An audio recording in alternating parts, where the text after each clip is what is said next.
Salut tout le monde! Aujourd'hui à Top View, je vais vous parler du bal des coccinelles. C'est un jeu de 2 à 6 joueurs pour nos 4 ans et plus. C'est un jeu coopératif avec des magnifiques petites coccinelles magnétiques.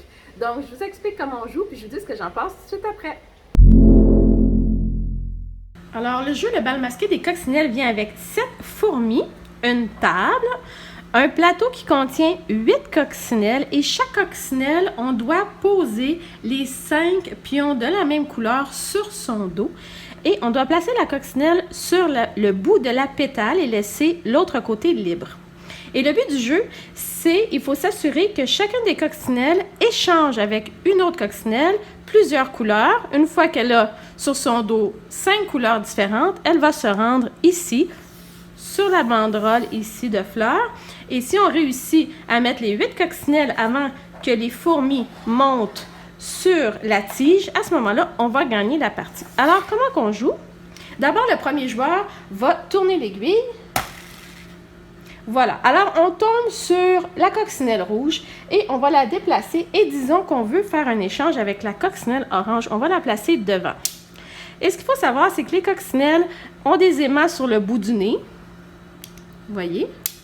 Et si elles réussissent à se coller, à ce moment-là, les coccinelles peuvent échanger une couleur qu'ils ont sur le dos.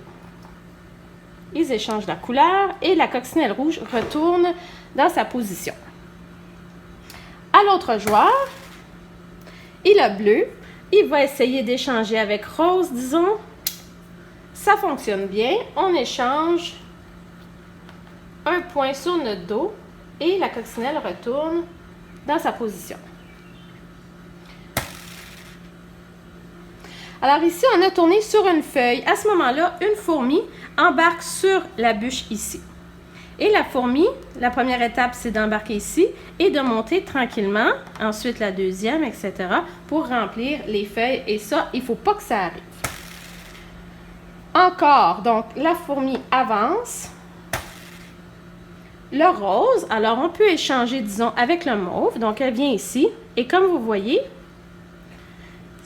l'aimant ne veut pas qu'ils se touchent. La petite coccinelle se tourne et ils ne pourront pas échanger, voyez-vous, un point sur leur dos. On continue à jouer.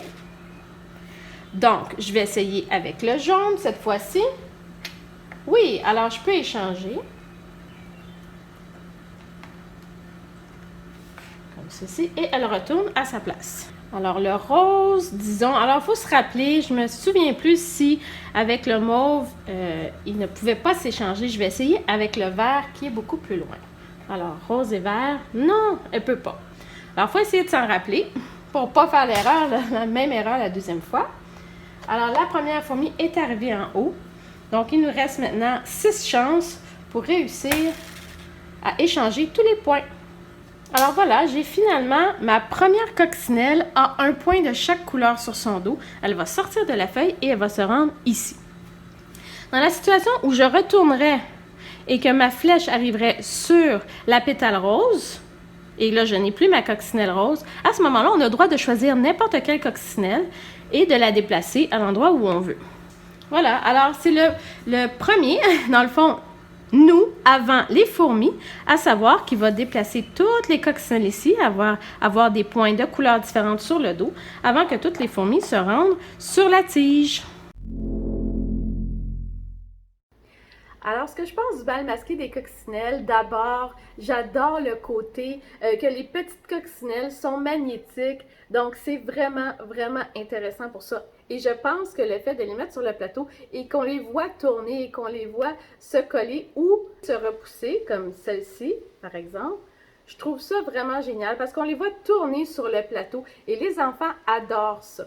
Donc, oui, le fait que les fourmis y montent, c'est un petit peu stressant, mais par contre, ils montent à un rythme beaucoup plus lent que notre possibilité d'échanger les petits points sur les coccinelles. Mon seul côté négatif, c'est ça, c'est les petits points. En fait, je les trouve tellement, tellement petits que des fois, c'est difficile de les sortir. Puis aussi, je me dis qu'à 4 ans, est-ce vraiment nécessaire d'avoir des pièces si petites? Moi, je les aurais faites peut-être un petit peu différentes. Par contre, l'idée du jeu est géniale. Pour un jeu de coopération, je pense que c'est la première fois que j'en vois un pour les 4 ans. Donc moi, là, je dis essayez-le. Je pense que vous allez avoir du plaisir pendant un petit bout de temps avec ça.